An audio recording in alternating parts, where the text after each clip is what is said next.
Okay, I think it's time to get started. Welcome to this session here, one of the first topical sessions of this year's Cairo Water Week after the opening earlier. Very happy to see that more and more people are coming inside. I think it's a particularly exciting session that focuses on cooperation for sustainable water management. And I'm joined here with an esteemed, by an esteemed panel with whom we'll explore how cooperation over shared water resources can work and what we can learn from different parts around the world. My name is Susanne Schmeier. I'm a professor for water cooperation law and diplomacy at IHE Delft in the Netherlands.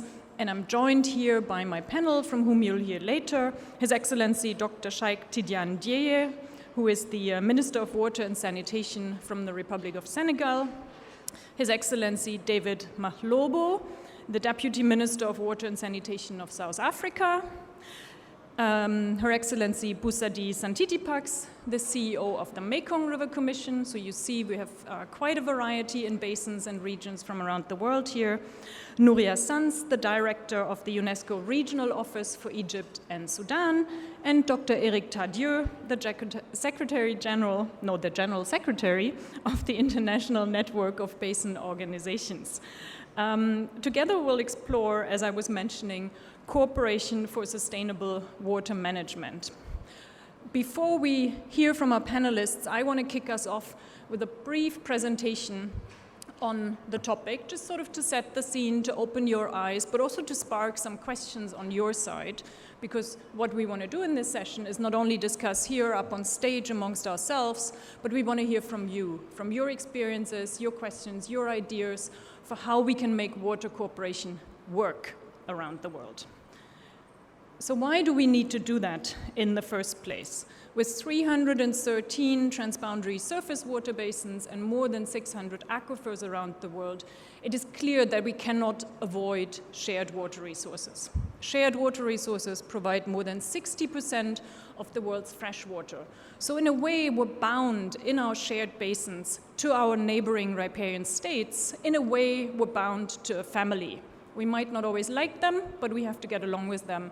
We have to work with them. So cooperation over shared water resources is really something that is essential for not only environmental sustainability and sustainable water management, but for much more, many things way beyond the water sector, such as peace and prosperity. If we want to start with some good news, it's important to note that conflict, although that's what we hear about in the news, is actually quite rare around the world. You do hear about water conflicts in the news, indeed, but if we look at the vast majority of these 313 rivers and more than 600 aquifers, there's actually less conflict than you think. That's the good news. The bad news is that there's not enough cooperation. Instead, we're often left in that gray space in the middle, which is an absence of conflict, but no cooperation yet. What we want to achieve, however, is true cooperation that allows us to harvest the benefits of working together, be that the protection of downstream communities from floods, the infrastructure development in a coordinated way that limits negative impacts and increases the benefits, or also joint investments. And we'll hear some more detailed examples as we move on in our panel discussion. So it's really about not only moving away from conflict, but moving into real cooperation, into actually managing our shared water resources together in terms of making the whole more than just the sum of the unilateral water management parts. What do we need for that? We need many things, but we especially need institutions. Institutions in the broad sense, treaties, basin organizations, but also less formalized platforms, diplomatic platforms, ministerial meetings, track 2 diplomacy. They all provide important mechanisms that can help us to manage our shared water resources, namely platforms for exchange, but also for discussing and bringing together and negotiating competing interests, platforms for managing data, for leveling also the informational playing field, making sure all riparians have the same access to the same data, but also coordinated basin management, investment, the facilitation of conflict prevention, and resolution. And we'll hear from a number of examples here on the panel how this has been done. And there are many interesting examples from around the world how institutions do that. There are more than 120 of basin organizations. There are more than 600 treaties over shared water resources. So that tells you that states in many parts of the world have acknowledged the importance of these institutions. What's important to keep in mind when we say institutions, that it's not one type of institution that fits all. In fact, institutions can take many, many forms and many, many shapes, and they need to be crafted quite carefully for the basin context. And there are some basin organizations that fulfill important infrastructure development and implementation functions, such as OMBS, from which we'll hear later. And they are, of course, designed very differently than basin organizations that fulfill more of a coordination function, thinking about the Rhine or the Danube, for example, where most implementation is done in the member countries. It's also important to keep in mind that institutions change over time because realities change. Not only does the climate change, also do economic development statuses, political contexts change, and there are quite a few examples around the world where institutions have changed to adapt to that. I'm thinking of the OCACOM agreement in Southern Africa, which has recently been renegotiated to adapt to a new context. But I'm also thinking of the Mekong River Commission, which has gone through a reform process, and we'll hear from the Mekong more in a moment. And I think it's also important to keep in mind that there's often not one institution that governs a basin, but it's often several interconnected institutions that might operate in the same basin. Some may be bringing together all riparians, others only bringing together a subset of riparians, others maybe not bringing together state officials, but rather academics or civil society. And I just want to highlight one example here from my home basin, the Rhine, where we have most commonly known, our typical basin organization, the International Commission for the Protection of the Rhine, but we also have a number of other organizations, one for navigation, one for exchanging hydrological data, a few bilateral ones, such as one between the Netherlands and Germany, and then a coordination committee that sits above all of them and does a pretty good job, I would say, in coordinating all these different institutions. So just to open your eyes a little bit for the broad spectrum that exists when it comes to institutions.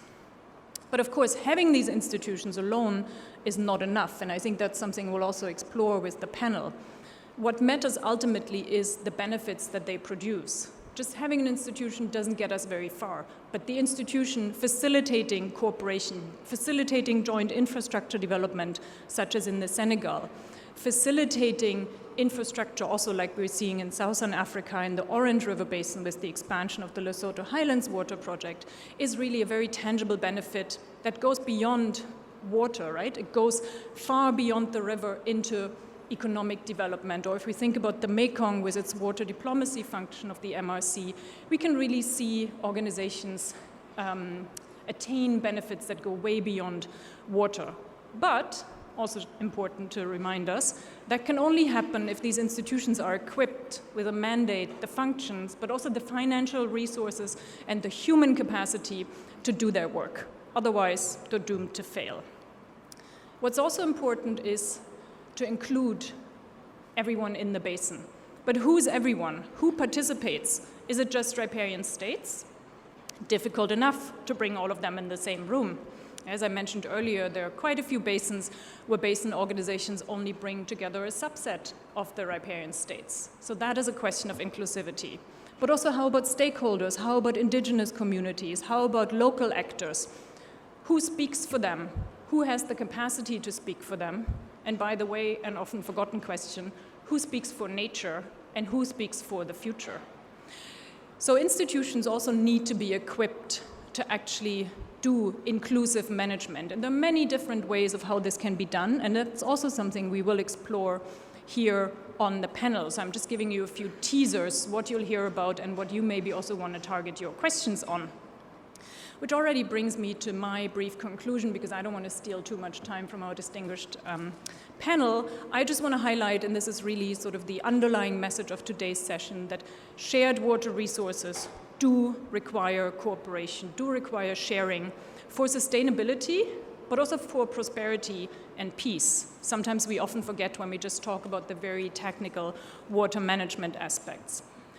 They do require cooperative governance, and it's institutions who can do that, institutions who can make sure we move beyond that gray space of absence of conflict into true cooperation to generate something that's bigger than unilateral water management outcomes. And with that, I hope I've opened the spirits for this discussion here. I will move to my chair in the other microphone and we'll move into a panel discussion. Just give me a second.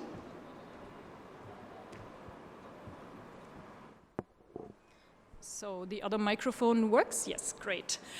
Because what we'll do now, we'll have all of our panelists share some experiences from their respective backgrounds before we get into a more interactive discussion for which we would then also like to gather your thoughts and your questions. But we'll start with His Excellency Dr. Cheikh Tidiane Dièye, the Minister of Water and Sanitation of Senegal. And I'm very curious to hear from you, with your experience, Senegal having a basin organization in place for many, many decades already that has done very successful work. How has OMVS, how has cooperation contributed to sustainable development? But also, have you encountered any conflicts as you moved ahead with that, and how did you address them? Please. Thank you very much. Dear participants, ladies and gentlemen, first of all, I would like to express my sincere gratitude to the organizers of this session, which is part of the overall theme of the Cairo Water Week, which is innovative solutions for climate resilience and water sustainability. This initiative is particularly timely, as dialogue and cooperation remain the most powerful lever for addressing the complex challenge of sustainable water resource management, especially in the context of climate change. As you no doubt aware, Senegal has always made cooperation on water a central pillar of its national and diplomatic policy. We share several large river basins with our neighbors, notably the Senegal River and Gambia River Basin, and which are now known everywhere in the world as model of shared governance through the Organization of the Development of Senegal River, OMVS, and the Organization for Development of the Gambia River, OMVG. These are the two major organizations in our region. These two institutions embody African success in cross-border cooperation based on the principles of solidarity, mutual trust, and concerted management. Thanks to them, our countries have been able to develop shared water infrastructure, ensure shared energy production, secure agriculture irrigation, and strengthen the resilience of riverside communities. The OMVG is recognized by the United Nations as a global model of integrated transboundary water management, perfectly illustrated that what Africa can achieve when it chooses the path of cooperation. Beyond the regional framework, Senegal is also deeply committed to water diplomacy, convinced that water, peace, and security are inseparable. In a world where water scarcity can be a source of tension, we believe that cooperation on water can be an instrument of stability and cohesion.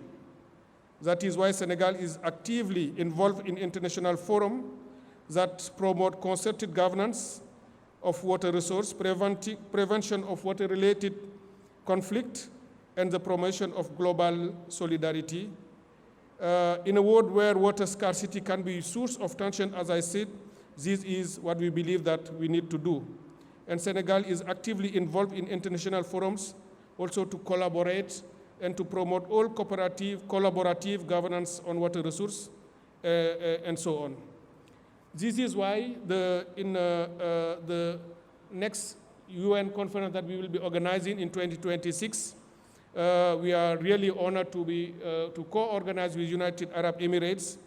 One of the interactive dialogues that will be discussed there is the number 4, which is Water for Cooperation, which will explore precisely the shared governance and transboundary water resource, building trust and cooperation, and also investment in water security and resilience. So this is what we can share, as Senegal is one of the key pillars of this West African region with the 2 river basins we have, which are in the heart of our cooperation, economic cooperation in policy, and also in diplomatic cooperation. This is what we want to share with the rest of the world. Thank you. Thank you very much, Your Excellency. Thank you very much, Your Excellency. It's great to hear not only that there are experiences in a certain basin, but that they're actually taken outside and that they're being shared, because I think that is something that's still lacking, or let's say where we could do better, really share experiences on how we manage our basins, which is why it's great that we're all here in the room together. And in that spirit, we'll move a little further south on the continent. We're moving to His Excellency David Mahlobo, who is the Deputy Minister of Water and Sanitation of South Africa.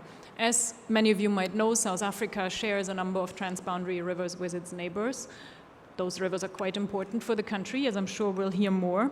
So I'd be very interested to hear from you, Your Excellency. How do you deal with balancing regional cooperation, that's obviously needed, as we've heard also from the previous speaker, with national interest? How has South Africa gone about that?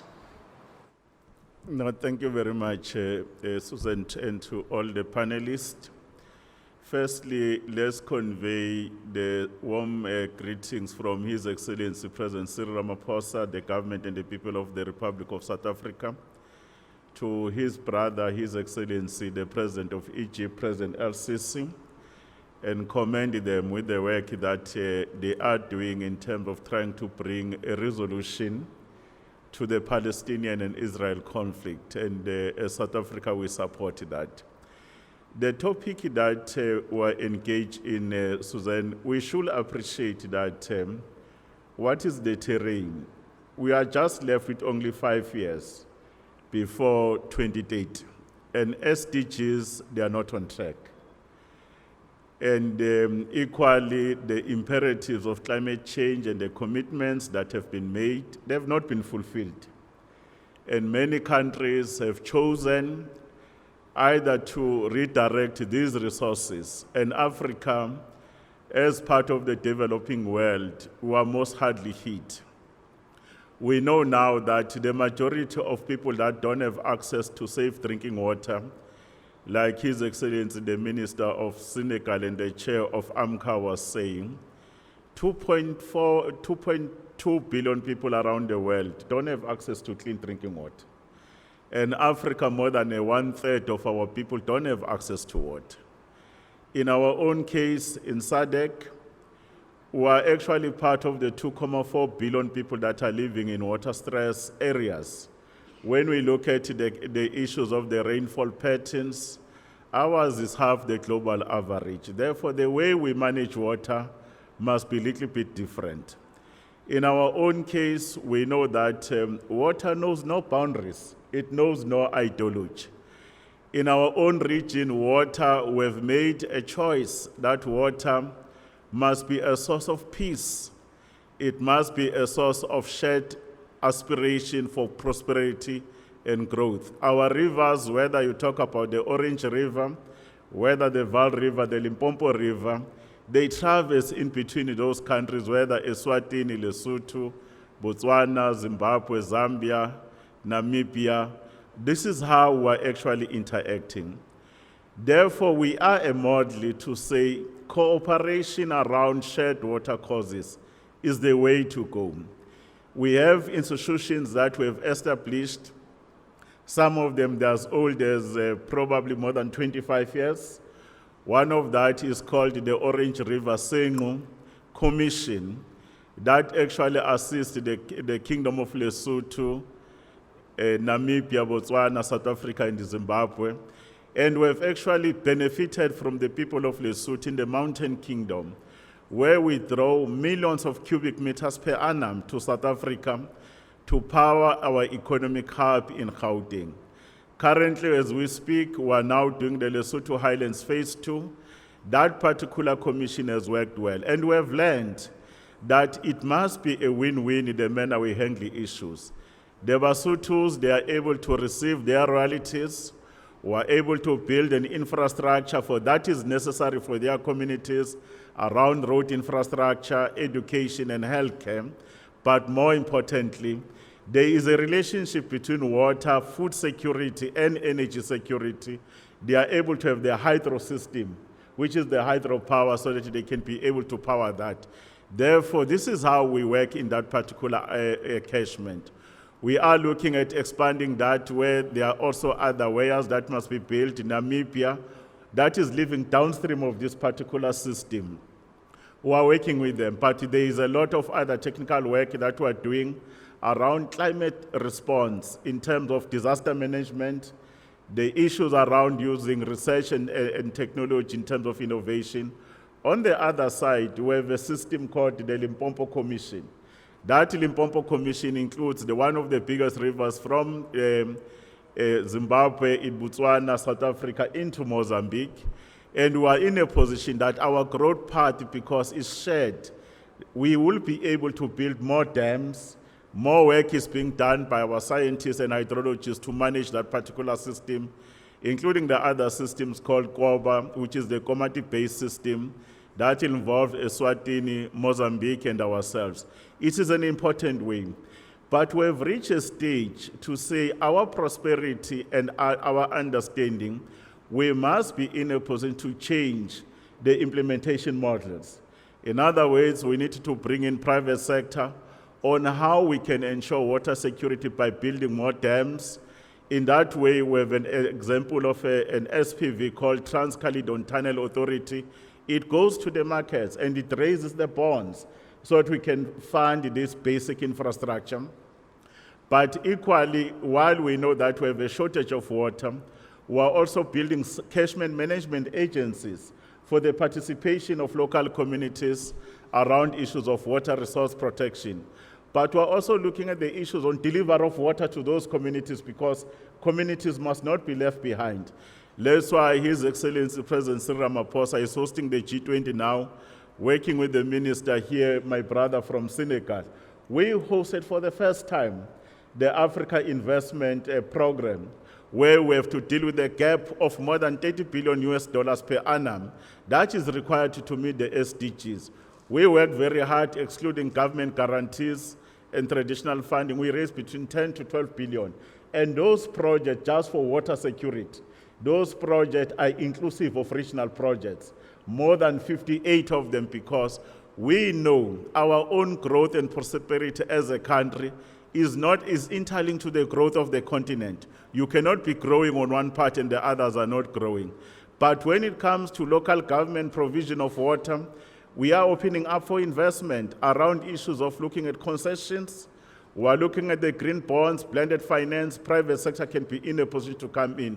And we are very pleased that even at the level of the United Nations, the issues of water, they've taken the rightful place, rather than to be relegated, because if they are relegated, these issues around water conflicts, they are a reality, because we are going to have issues of contestation, competing for these limited resources.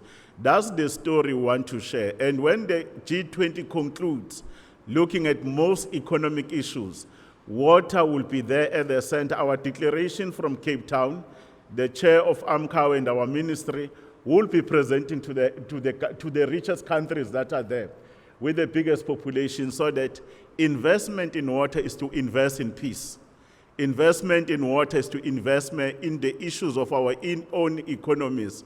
But more importantly, it is a response to the devastating impact of climate change. Thank you. Thank you very much, Your Excellency. I think very important how you highlighted the linkages between water for prosperity at the national level, but then also the importance not to leave local communities behind, but also the financing gap that unfortunately a lot of countries are, or the water sector as a whole basically, are faced with.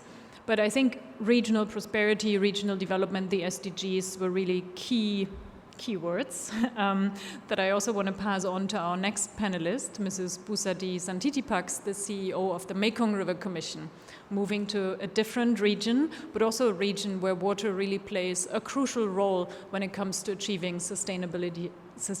So, Busadi, may I ask you to share some examples how the Mekong River Commission has contributed to advancing sustainable development in the region, but also how do you ensure that all countries stay on board? There have been challenges, but how do you ensure they all stay on board to achieve these goals together? Thank you very much.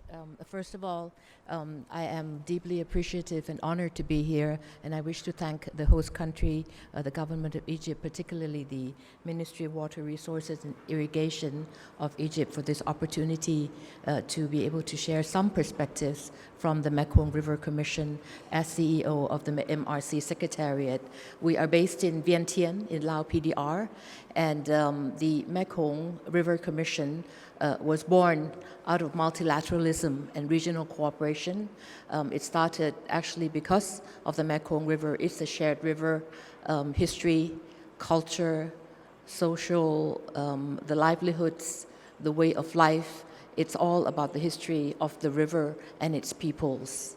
More importantly, the Mekong River Commission started from under the auspices of the United Nations Economic and Social Commission for Asia Pacific back in 1957 when it was the Mekong Committee.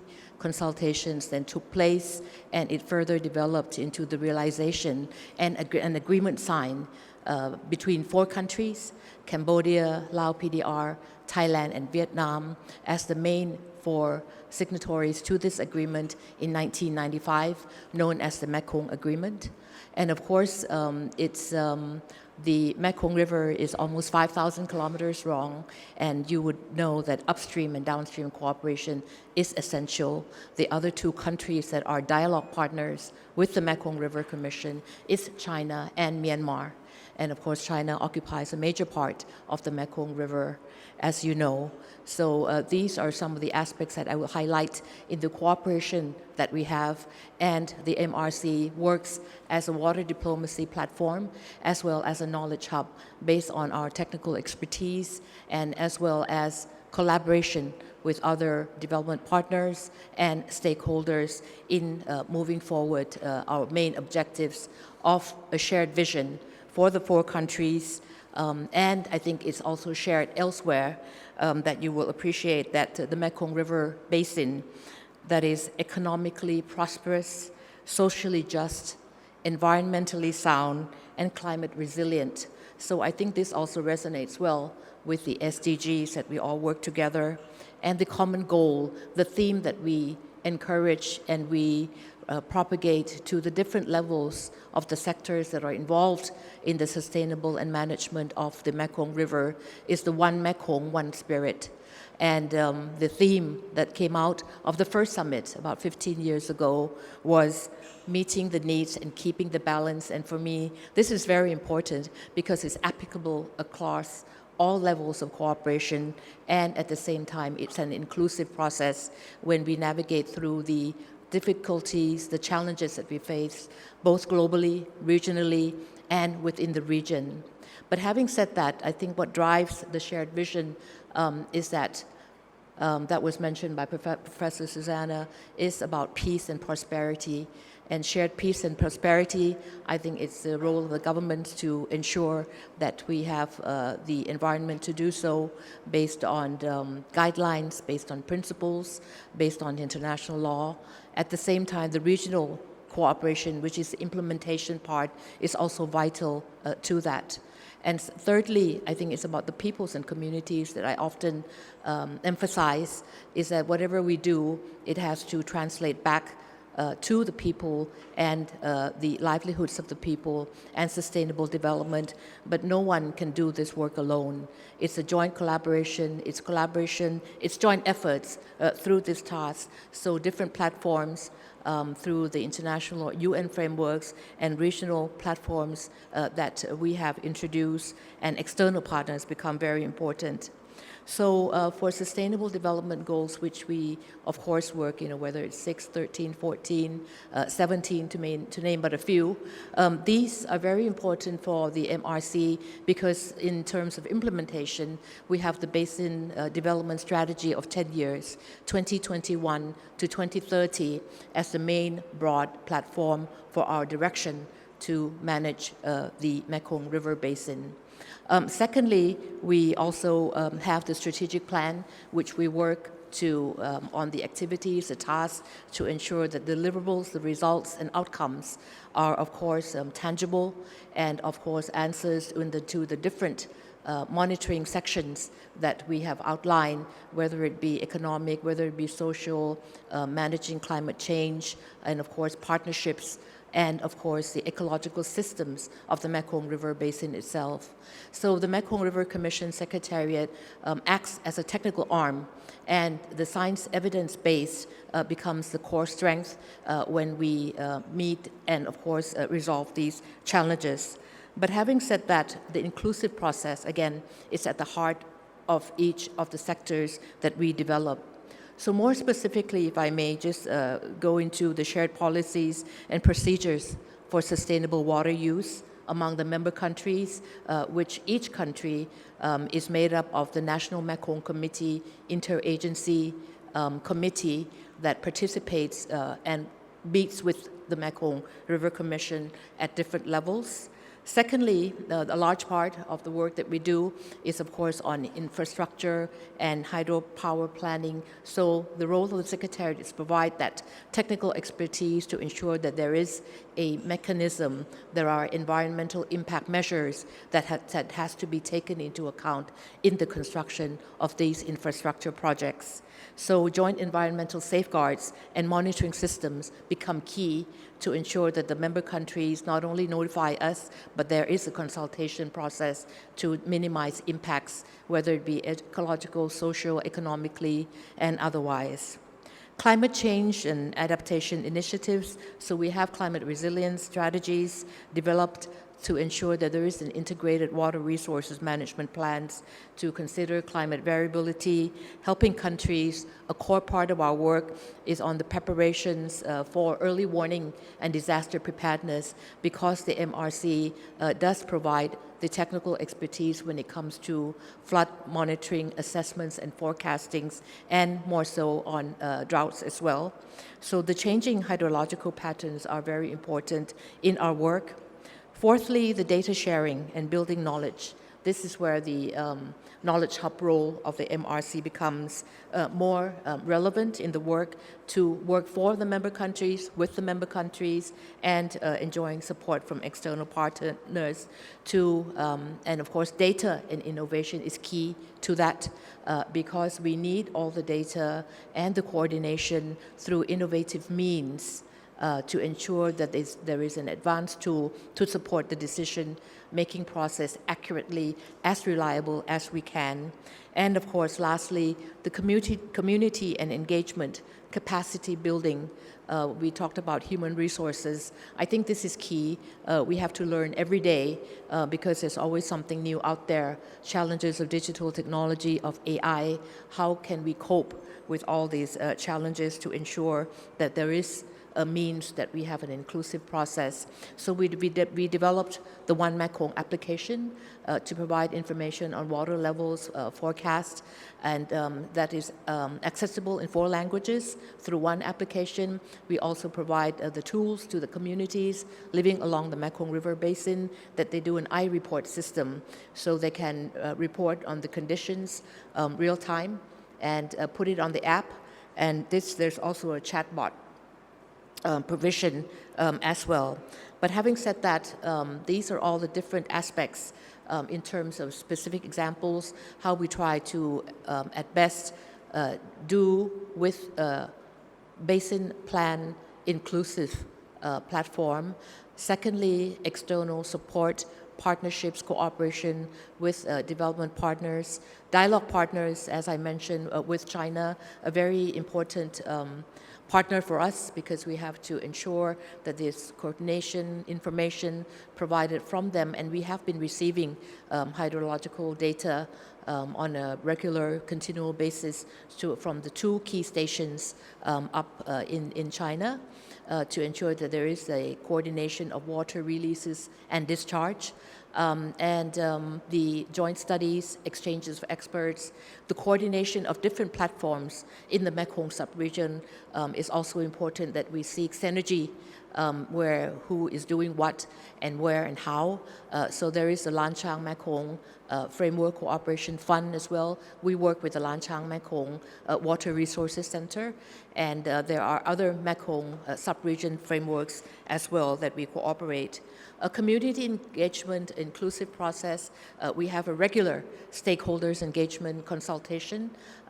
It's been done regionally amongst the 4 riparian countries, but this year we've turned into a focus group focusing on water quality. So these are some of the ideas that I wanted to share with regards to how we try to advance and fulfill the SDGs through practical examples of regional cooperation.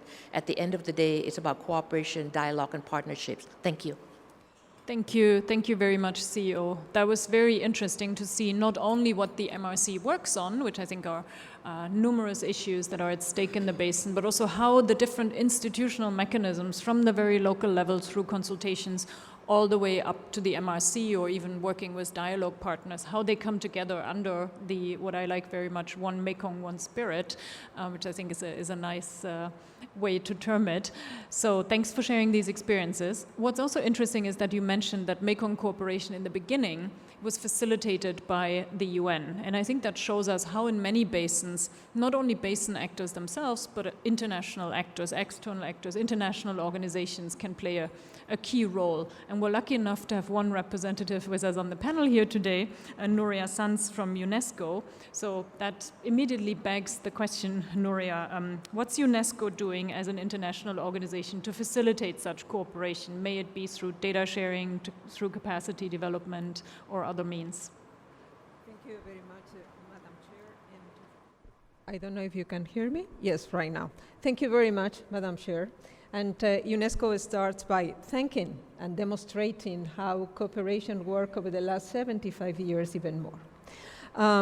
Let me start by yourself. So the University of Delft, that is represented by you here, is one of the centers in which UNESCO, with the UNESCO, have created a lot of knowledge and creating as well the first basement for knowledge sharing with all continents. So thank you very much for inviting me. It's equally important to remember what has been said by the Excellency, the Minister of Senegal. Minister, you have already mentioned things about Senegambia.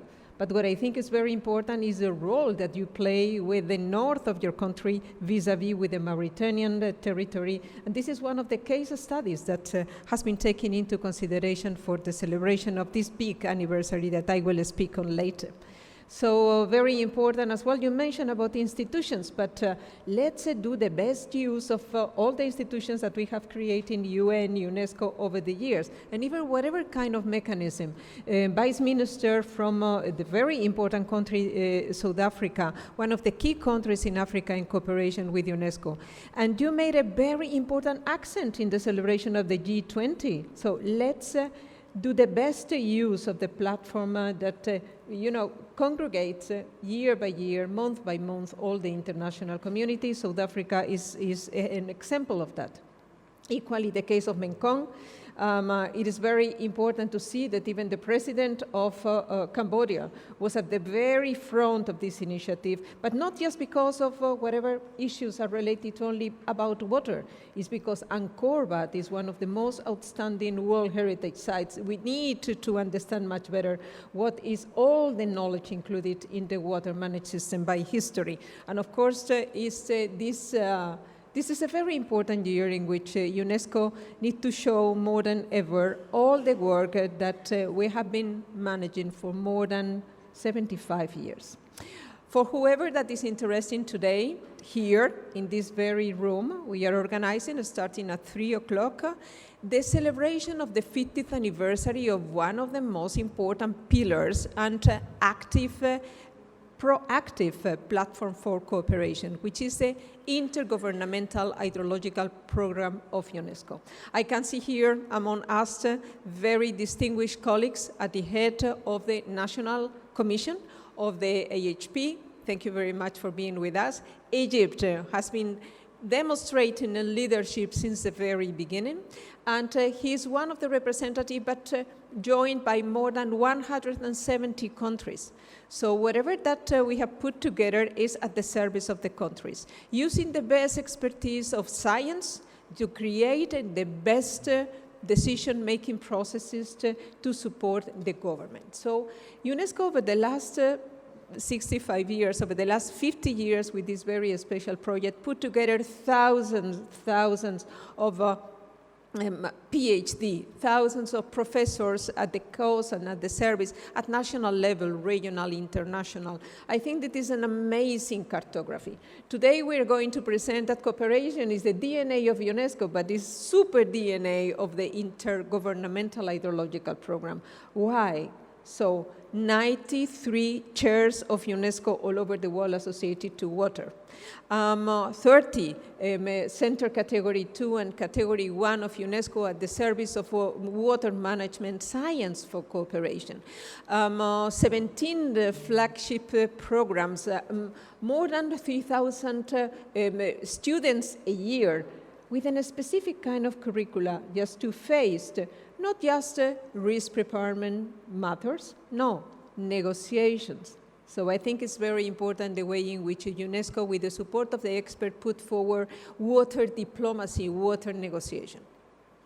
I would like to say that in terms of negotiation, the role of Egypt and the role that Egypt started in Sharm el-Sheikh in the COP27 is absolutely key. I remember very well because it was the first day that I landed in this country. And I went to Sharm el-Sheikh, and I met for the first time the minister, Dr. Swillen, where in the pavilion, the first time that a COP set up a pavilion for water. So I think that started a new kind of step in the cooperation, in the way in which UNESCO started thinking and in another way to accelerate cooperation. Let me continue by putting the accent in one project that Minister Swillen put forward at the COP27.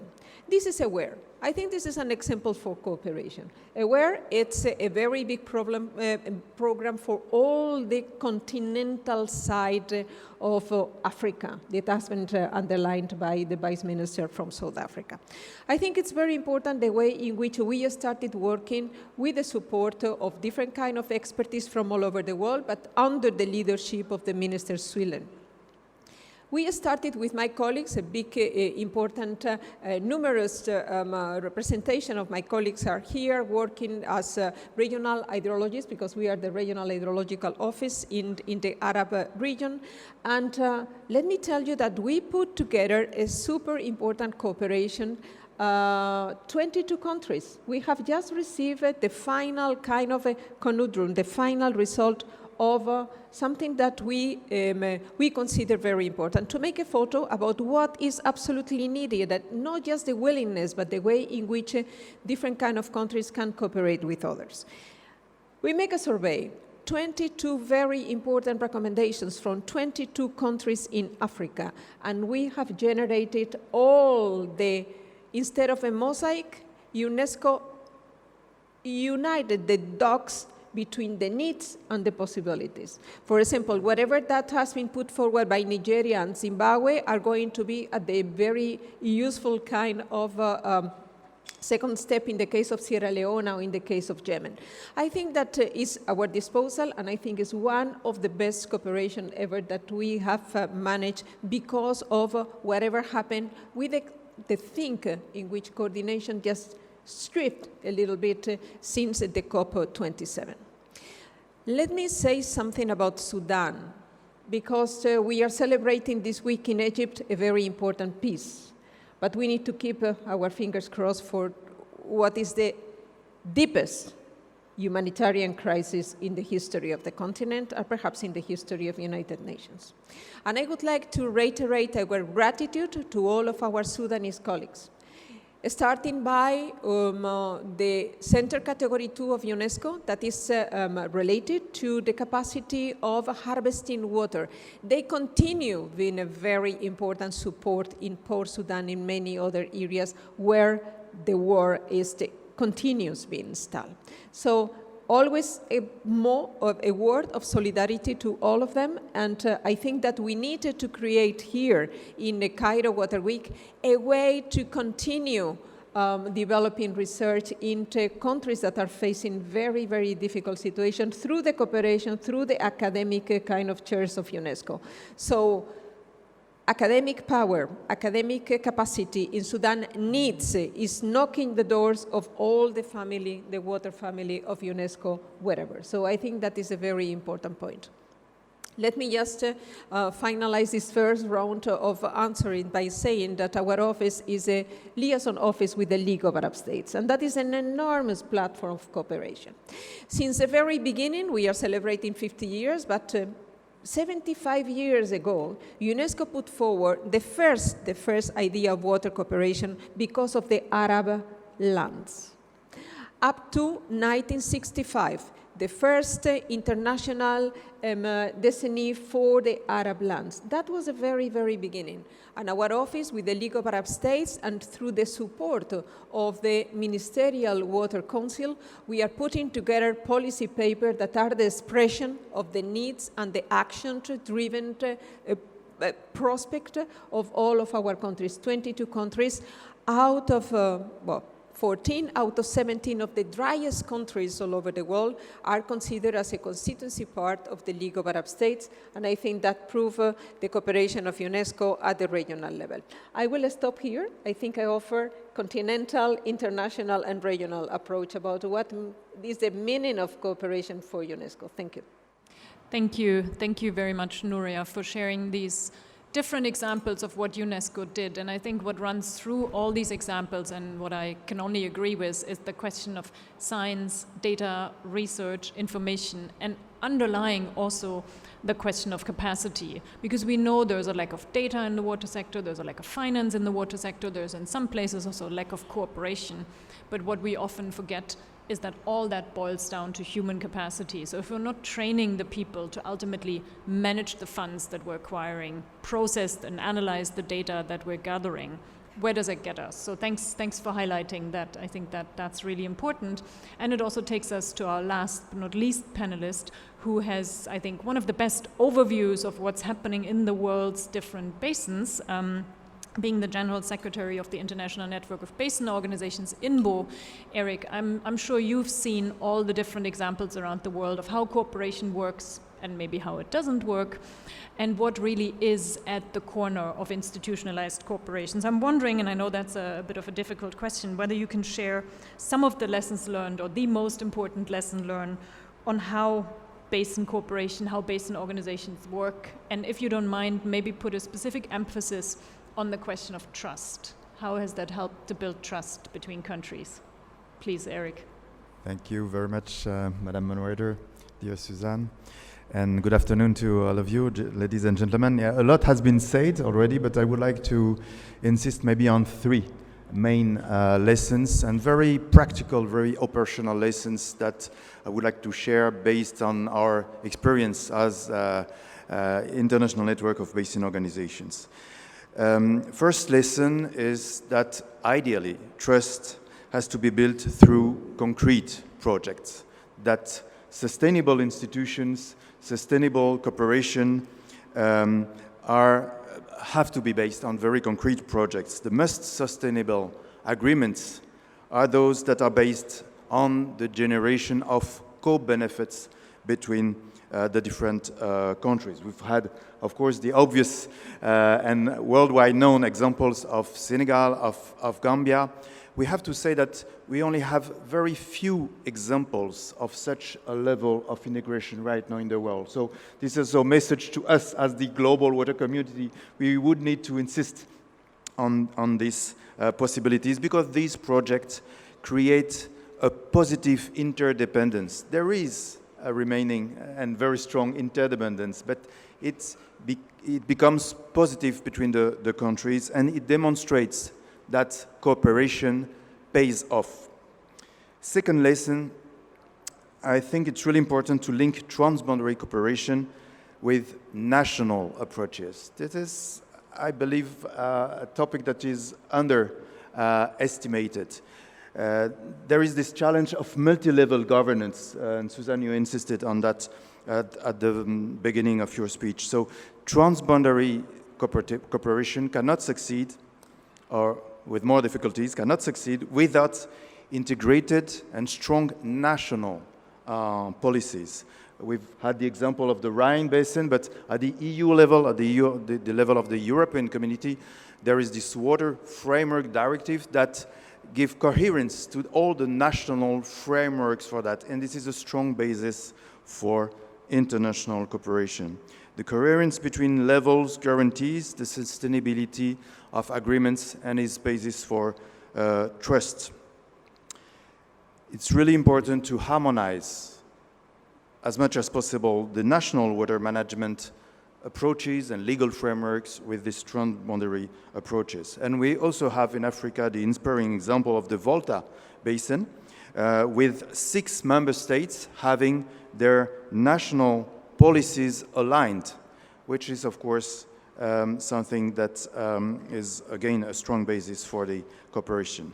Third lesson, and we've had also examples here, data sharing and transparency is really a very fruitful basis for dialogue and cooperation. And it's really important to have in mind that data sharing is not only a technical cooperation tool, and very powerful one indeed, but also a trust-building tool. And I would like to conclude with a story on this that is not well known. I think this is what is happening since 2019, not in this continent, in Latin America, between Brazil, France, French Guiana, and Suriname. The cooperation started exactly on this data sharing aspect, with the idea of creating a shared observatory of water resources and biodiversity. And it started with, let's say, technical or low-level brackets exchange approach, improving monitoring networks, creating shared new monitoring stations, and it has just led to a new institution a few weeks or months ago with a cooperation groupment.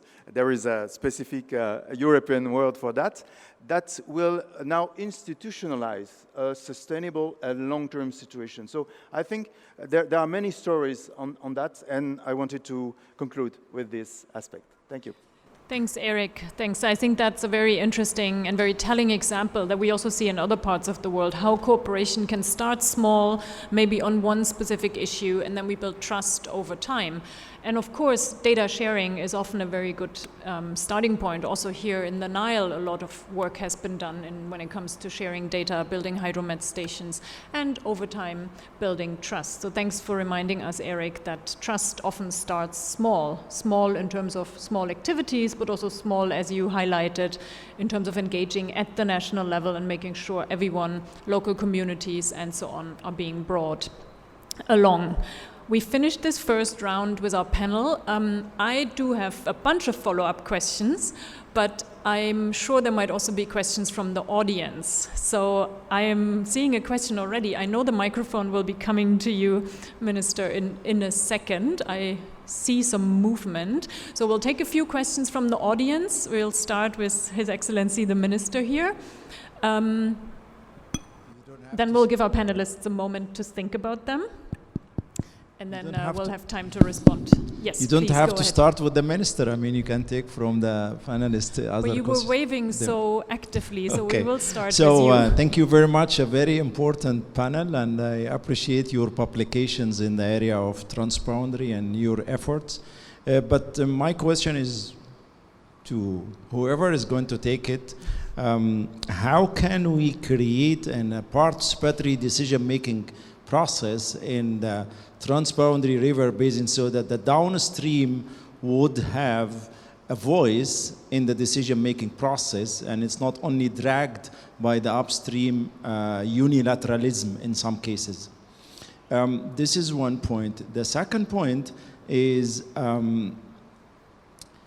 some upstream countries are speaking about water as a sovereign asset, independently from the international water law. And how do you see this? And how do you see the future if we will be dragged in this direction, that water to be considered like any other raw materials and start discussing it in that direction? That's a very dangerous, especially it's against the international water law. It is violating the UN regulations of considering water as a human right. How do you see these two aspects? Thank you very much.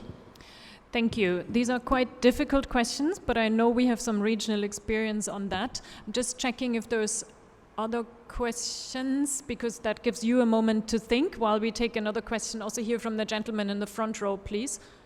Oh, and the lady over. Please start, and then we'll get to the gentleman. Oh, in whatever order you prefer. You go ahead, then, and then we have 3 questions, and then we'll gather the answers. Please. Thank you. My name is Abdurrahman Sairun from Sudan. First, I would like to thank Dr. Nouria for solidarity with Sudan. And actually, mine is not a question, it's just comments about the importance of cooperation amid war. I will start first with the UNESCO. Actually, UNESCO not only right now, even in the past, they have a Category 2 Institute for water harvesting, and that played a great role in national peace. Because, of course, we are doing this water harvesting project, but with UNESCO, we do it on a scientific basis. Also, UNESCO helped us in about the flood or the effect of the flood on the archaeological places. This also helped us this year in the flood as a guide. And the main things about cooperation amid war is the commission between Egypt and Sudan for Nile waters. Because through this war, now we have about 30 months we are away of our offices. We have no access to databases, we have no access to early warning system. So the Nile Water Commission come to our rescue because we have office in Egypt as well. So we have a good backup in Egypt. And for early warning system, also the Nile forecast system in Egypt. Through also the Nile Commission, we receive daily the forecast about the rainfall in Sudan and also in the Nile Basin.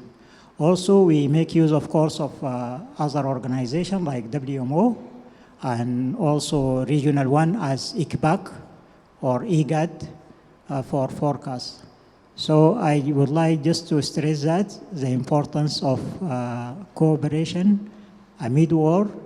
You will see that if you have a war, you will see how you make use of this past cooperation. Thank you. Thank you very much. And we'll take, no? Okay. Then we'll maybe stick to these 2 questions. As you think of other questions, we'll give our panelists some time to respond. I know it's tricky. Nouria, you might want to respond to the Sudan issue, but I'll give the floor first to our 3 basin representatives here. And maybe we start with Southern Africa, then move to the Senegal, and then to the Mekong, because I think it's good to gather insights from different basins around that very important question. Well, 2 questions, but I'll try to combine them somehow. How do we ensure the inclusion, cooperation among all riparian states in an equitable manner, hence ensuring that not one is calling the shots? And how do we deal with that, and I share that observation, with that increasing tendency to pursue unilateral goals and to consider water as something that is a security, a national interest, instead of keeping the big basin picture in mind and acknowledging the different rights, needs, but also legal rights according to international water law that everyone has. And I'm sure there's examples from Southern Africa to learn from. No, Thank you so much to His Excellency the Minister. It's not an easy question, and it requires leadership to appreciate that the world in general were facing challenges unprecedented for this particular century. And it will require leaders that we have to work together with courage to resolve the problems we face. You will know that just recently, more than 5 years ago, we had COVID-19, a serious pandemic, and you could see how other countries responded. They responded in a manner that they actually went into a cocoon, trying to save livelihoods. Even others, they made a choice of doing a vaccine hogging. In other words, vaccine apartheid. And Africa, in the main, were the last one to get the vaccines. That's how the world responded. And you could see the number of conflicts. At the beginning, I congratulated your government led by His Excellency President al-Sisi around the question of the resolution of the Palestinian and Israel problem that we are facing. One of the things we are facing globally, the world is not in a better position. And humanity is actually feeling that there's a dark cloud that is hovering around them. And most of them, they don't have beliefs in government because of the choices that those of us who are in leadership were actually doing the things that make the world to be closer to issues of conflict. One of the biggest institutions that brought us together as nations of the world, the United Nations, has been undermined, is at the weakest. And we have to protect the United Nations system because it's an important system that will ensure that all of us, in terms of shared prosperity, there's justice and peace and development is achieved. All of us, we must be able to raise our voices, condemn issues of unilateralism. Wherever they raise its ugly head, we must do that. We must be in a position to say, under the difficult conditions we face, protectionism cannot also be allowed. But more importantly, there are new opportunities around cooperation. We must embrace cooperation, embrace coexistence. Because if we started to compete in a manner that we are slanting towards, we are going to hurt each other because we are living under one planet Earth. In Southern Africa, even during the times of apartheid, South Africa entered with countries like yourselves and those who supported our freedom. They entered into agreements around the question of water. In the 80s, they entered into agreement with Mozambique, who was supporting our liberation movement. They entered into a relationship with Lesotho because we draw a lot of water from Lesotho.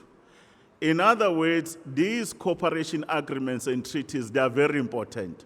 But regional bodies under the AU that binds us together as Africans, it's an important organization. Therefore, the question in SADC, we're able to avoid conflicts on the basis that all of us, we appreciate that water knows no boundary. It moves from one person to the other. It moves from friends to foe. That's how water it is. And nobody is going to be able to stop water even flowing into the sea. That clarity to those who lead, that water knows no boundaries, it has no ideology. It doesn't believe that you must be someone who believes in capitalism, socialism. It has no ideology. But it's an important good for life, whether it's for the economy, whether for the environment, for our economic prospects, including our issues of food security. One of the most important aspects that you get to be taught in the water language, you know, as a prof minister, we are an engineer, there is a philosophy in water. The integrated water resource management philosophy, it says all of us, one way or the other, someone is living downstream. The issues of respecting something fundamentally in water, two aspects. It's called a reserve. A reserve is defined as an important component for human need Before you can allocate water for every other thing, a reserve must be protected. In our own country, water is a human rights issue in terms of the Constitution. And globally, water must be seen as such. That's why the UN has taken that point. But the reserve has a component called international obligations. You cannot be in a position to hog the water. Called water apartheid. You hog the water as we have the only one, there is no interconnectivity with the others. Therefore, the issues how you handle it, the situation between yourself in Sudan, Ethiopia, and here, and how our principals and presidents have engaged, our view, we must be in a position to continue to promote dialogue. Because even in military terms, at a particular point for peace, the generals must talk and sign a peace treaty. The engagement that we can see that in that basin, the Nile River Basin, a number of organizations and governments are coming together is the right way to do. And we wish you well, and we need to be able to support you as the African Union, but also as the UN. But you can always draw lessons down south on how we've been able to manage this complex issue. Because as long as climate change continues to take this direction, as long as the population grows, the demand on water is going to rise. The scarcity called water poverty is going to rise. We must be able then to say, how do we foster new opportunities? Deal with the issues of exclusivity, look at issues of inclusivity, and look at issues of other than competition, we collaborate and do some of those issues.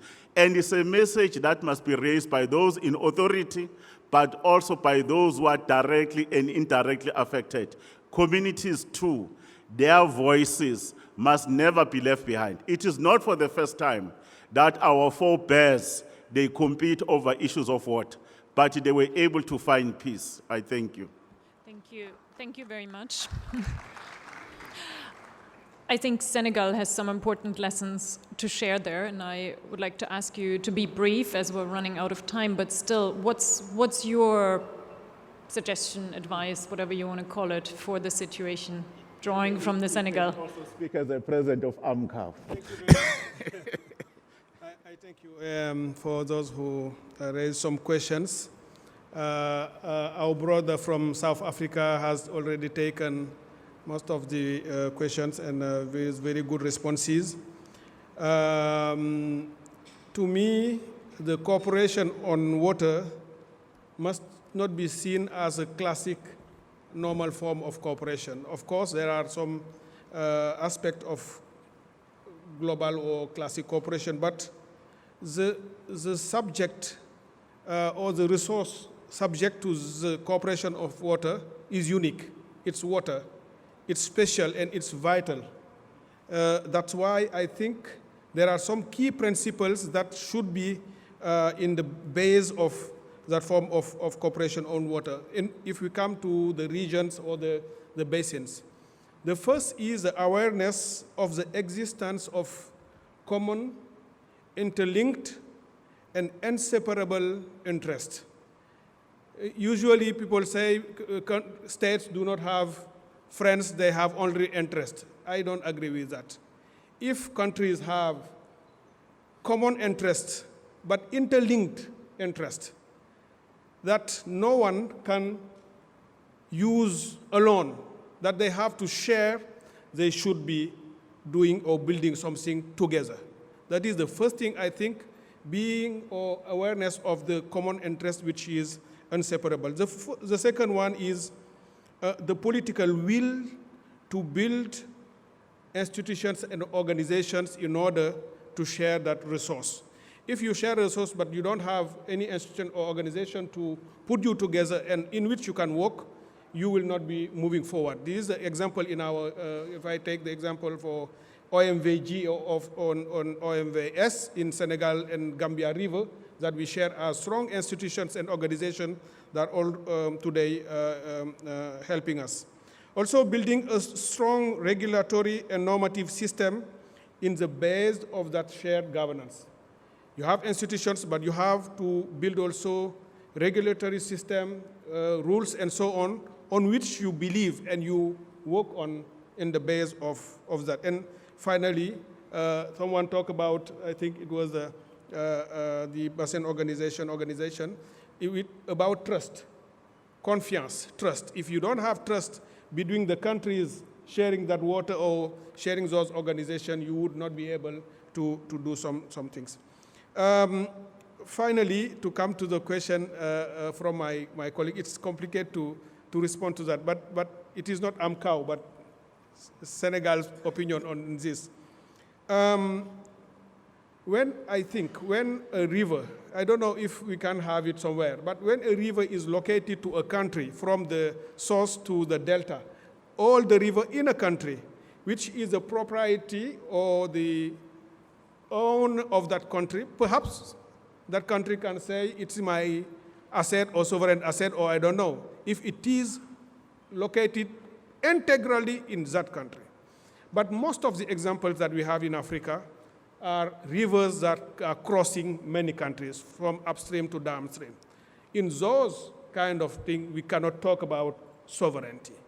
We have to talk about common, as I said, interests, building together, making sure that in all the part of those basin, the river, all the countries that are crossed have rights to access to that water for a long-term perspective, to use it and to be able to do so. I always advise that the only mean or thing that we can do is to be together, to build things, to do consultations. No one should take decisions if it is not in a shared space or institutions and so on, to be able to move forward and to build their shared prosperity. The idea behind should be that we can use this resource, which belong to all of us, to build a shared prosperity in our region. That's why I think it should be seen as a shared asset for all of people or countries that are crossed by that. This is the example in our region that we are doing from Senegal, Mauritania, Guinea, Gambia, Guinea-Bissau, in the 2 river basins that we have, and it works. We have some challenges that we are managing every day, but it works. We have very huge and interesting projects that we succeed to implement on energy, on irrigation, and so on. And this is what I want to do.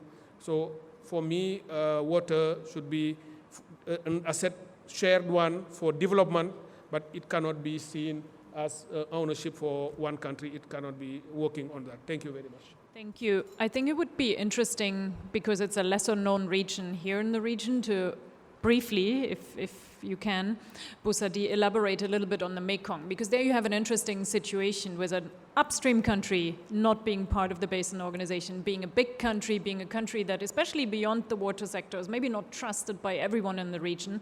Nonetheless, cooperation is happening. So can you briefly shed some light on that, please? Thank you very much. I think it's a very important and valid question for all of us to think about, because for the Mekong River Commission, even though we are bound by the 1995 Mekong Agreement among 4 countries, Cambodia, Laos, Thailand, and Vietnam, but we do need the cooperation from upstream countries, which are China and Myanmar. But of course, China is the country that we have to continuously seek engagement, consultation, and cooperation from. So I echo the previous distinguished speakers that in all these engagements, when we deal with sustainable management and development of the river, particularly for the Mekong River Basin, 1 is about political will, and 2, it's leadership, and 3, I think it's commitment, and 4, it's continuity of consultations at various levels. So for us, China is a dialogue partner. They have not signed to the agreement, but there are other platforms that we work with them, and that is, I mentioned about the Lanchang Mekong Cooperation Framework. Secondly, there is the Greater Mekong Subregion, the South China, and together with the Lower Mekong Basin countries. And there are other Mekong-centric sub-regional frameworks, but at the end of the day, the cooperation projects or interests will overlap. But it's, of course, up to the countries in the river basin to identify, I think, these needs and interests and their priorities and seek engagement with the upstream countries. More specifically for countries such as China, because of the work that we do on the Mekong Agreement is also on the procedures for prior notification, consultation, and agreement, particularly on infrastructure and hydropower projects. And this, we do rely on information and data sharing from China when it comes to the release water discharge, not only to coordinate the cascades of dams, but also to prevent floods and droughts. So that becomes very critical because it does impact on the livelihoods of the peoples and communities relying on the Mekong River for their sustainability. Secondly, I think transboundary cooperation of the water, the river and the basin is critical. So you mentioned about starting something small. It has to be identified with joint projects that create shared benefits for the countries, the players, whether it be, for example, between Thailand and Laos PDR, between Cambodia and Vietnam. But those bilateral component has to create a shared benefit for all the 4 countries. So this is where the Secretariat supports the projects, and this will become very important at the end of the day, I think, amongst the riparian countries and external players. It's about trust and confidence. Similarly with China, our cooperation between the MRC Secretariat and China is based on technical cooperation. So through the Lanchang Mekong Water Resource Center, we have an MOU with them on the sharing of the hydrological data. But secondly, building the trust and confidence through exchanges of joint experts, technical expertise, the working relationship becomes critical to ensure that there is a sustainability and the implementation of the work projects that we do. Thank you. I think what's clear from these 3 regional examples is that there's no one size, one mechanism, one institution fits all, but there's different approaches for how we can bring countries together in different basins, which sometimes might be easier, sometimes it might be a little more difficult. But I think we've heard quite a bit, but I want to make it a little bit more practical, and with you, Nuria and Eric, dive into some specific tools, because I think we all agree here on the panel, and I hope also in the room, that the only way forward is cooperation. The only way forward is to not look in a unilateral perspective on our water resources, but look at how we share them and how we can work together. But I know that both UNESCO and INBO are quite active in developing very practical tools, mechanisms, science-based approaches to advance this. So maybe we start with Nuria and then Eric. In a very brief answer, please. What's your suggestions? It could be a very brief answer for one of the most difficult questions that I heard. But in any case, first of all, let me come back to the first word that you pronounced here at the podium this morning, perseverance. So I think that what you did, the government of Egypt, yourself and your team, in some of the platforms, like a Friend Nile, is extraordinarily important. So my first answer to that is never give up. You are doing a great job. Whatever is going to happen in political circumstances, you are defending because you are a scientist, so you are defending with the technicalities, with the trust in the scientific knowledge, so never give up. We need your kind of important commitment for continue improving the kind of technicalities and scientific power of the negotiation. That is my first point. My second point to you, Minister, is there are very important ways of soft, robust power. Science is a common good. Egypt have put forward one of the most important campaigns in the history of UN, which was the Nubian campaign. I think you are in the best position to try to create a new campaign, a very important campaign with the title that you have already mentioned in your question. I think it's a time to do that. People need to better understand, not just politicians, not just the people that we met in the COP20 or whatever, 20 or 30. I think it's very important to pass a message and to create a message bottom-up, a documentary, an important campaign. So you need to defend your cause beyond whatever kind of platform. So my advice, the UNESCO advice, and of course we are so supportive to your interest, is to create a very accurate public opinion about this, because this is going to happen to Egypt now. It is going to happen later with any other. It is happening with many. So I think that's important. Why not to create an international year in which the river cooperation or the river basin at United Nations level is something which is extraordinarily important, and it did not happen. Another idea. So UN summit closely forthcoming. And perhaps we can start discussing the details in the ASWAN Forum, which is next week. So ASWAN Forum, peacekeeping, peace building, could be a very extraordinary platform as well to start detecting what is a way to create something which goes beyond really of the scientific community as well as the political community. And I think you have all the kind of resources that you need to do so. Those are my questions, my kind of answers, but you can count on us to very pertinent question, difficult one, but absolutely urgently, that urgently needs to be responded. Thank you very much. Eric, over to you. What's the secret tool to build cooperation? If I had it, I would say it's a very... Now, one comment, and since this year's Cairo Water Week is also about innovative solutions, I'm wondering whether technologies and new technologies will be able to help in the situations where cooperation is difficult. And what I have in mind is mainly the new satellite imaging solutions that are under development and that will be extensively available in the coming years. So with a huge, I think, progress in terms of transparency, in terms of cheap access to services, both for quantitative hydrology or also for monitoring, pollution and different discharges.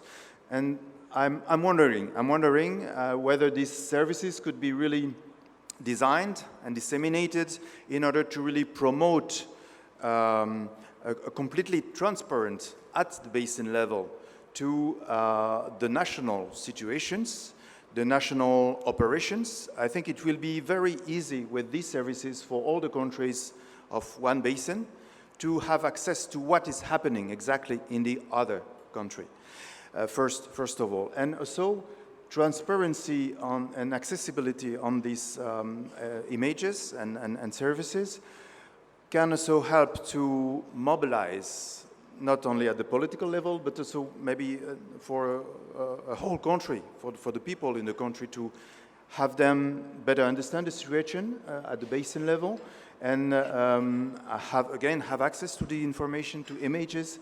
And I'm sure that will make it more difficult not to cooperate between the different countries.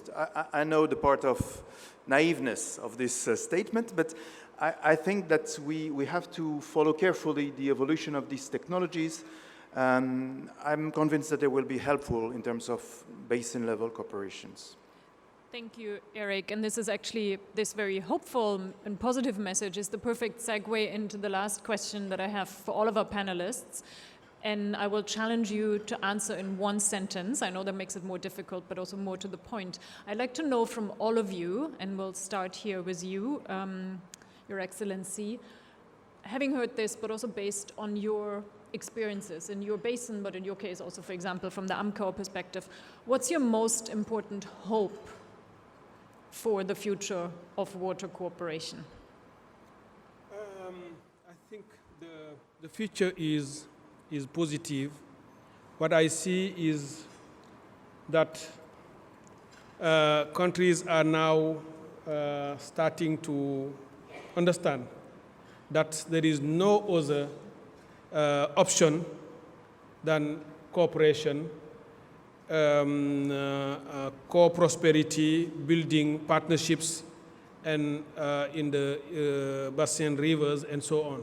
there is no other way. This is our own example in West Africa, in our region. This is what we also try to share in Africa through the African Council of Ministers on Water. But this is also, as we said this morning, one of the thematic of the UN conference that we will have next year, co-organized by Senegal and United Arab Emirates. So this is my appeal to all the members, to all the stakeholders and communities to understand that water should be only used as in a shared manner in a view of economic and social development for all of countries that share this resource. I thank you very much. Thank you. I'll pass it on to you, David. In one sentence, what's your biggest hope? Thank you so much. My view is that as long as there is poverty and inequality in the world, in the midst of advances in science, technology, and engineering, medicine, and there's a lot of accumulation of wealth, all of humanity, we must be painfully struck in our hearts as long as people are poor, and also when the environment is being devastated. We should be able to say it is in our hands to ensure that we all live in peace, in harmony, and shared prosperity, not for ourselves, but for the next generation. This planet Earth is not ours. We inherited it from our forebears. We must leave it in a better position, that we choose cooperation and collaboration for the next generation. I thank you. Thank you. Busadi, your message of hope. Yes, I think water cooperation, I think it's, I'm hopeful with the different platforms that are available now, whether it's governmental, public, engaging with private sector, academia, think tanks, research institutions, and the civil society, NGOs, and the peoples and the communities living on this planet. But water cooperation, I'm very hopeful as long as there are synergies of cooperation, of projects, of ideas coming out. But there is a need to address these gaps together and effectively to ensure that there are benefits going to the different groups of people in a fair, reasonable, and equitable manner. Thank you. Nuria. I think from the point of view of UNESCO, so a lot of greening policies, a lot of kind of energetic transition, a lot of innovation with very basic sciences and so on. But I think what we need is a cultural-based solution for water, not just a natural-based solution. And in this case, the culture, so water is a culture. It's not just a price, it's not just, no, the value is cultural. And I think it has not been taken into consideration so far. And the second point, of course, is just to try to do our best to stop considering water like the victim of whatever is done against the water supplies. It's an enabler, and for this reason, so water needs to be considered like a cultural-based solution prospect. Thank you. Thank you. And Eric? Thank you. For me, it would be one word: integration. Integration as in integrated water resources management, but as a synonym, of course, or for dialogue between countries, between communities, between different types of water users, and integration as a technical, political pillar for cooperation. Thank you. I want to thank all our panelists. I think there have been some interesting messages. I will not attempt to summarize this very fruitful discussion, but I think what came out quite clearly is that we need to cooperate over our shared water resources. I think we all know that. There are many, many reasons, from more technical ones, such as simply managing the water resources, protecting people from floods, providing livelihoods, but also more cultural, spiritual, religious ones that unite us over water and that call for cooperation. I think that came out pretty clearly. But what I think came also out, and that's not only something here, but that we see generally, is that while we all know we have to cooperate, the ways we cooperate are still quite different and remain often still or underexplored. So I think there's also still a lot of work to do for us here at the Cairo Water Week over the next days, but also for the science and the policy community to actually dive deeper and learn from each other on how we can really forward cooperation beyond just mere statements that we have to cooperate into actually something that generates benefits for people, for ecosystems, for countries, for nature, not only today, but as you also highlighted, David, for the generations to come. And with that, I want to close this session. I want to thank the government of Egypt, specifically the Ministry of Water and Irrigation and UNESCO for putting together this interesting session. I hope it embarks us on a fruitful and especially hopeful path forward over the next days. Thanks everyone for joining.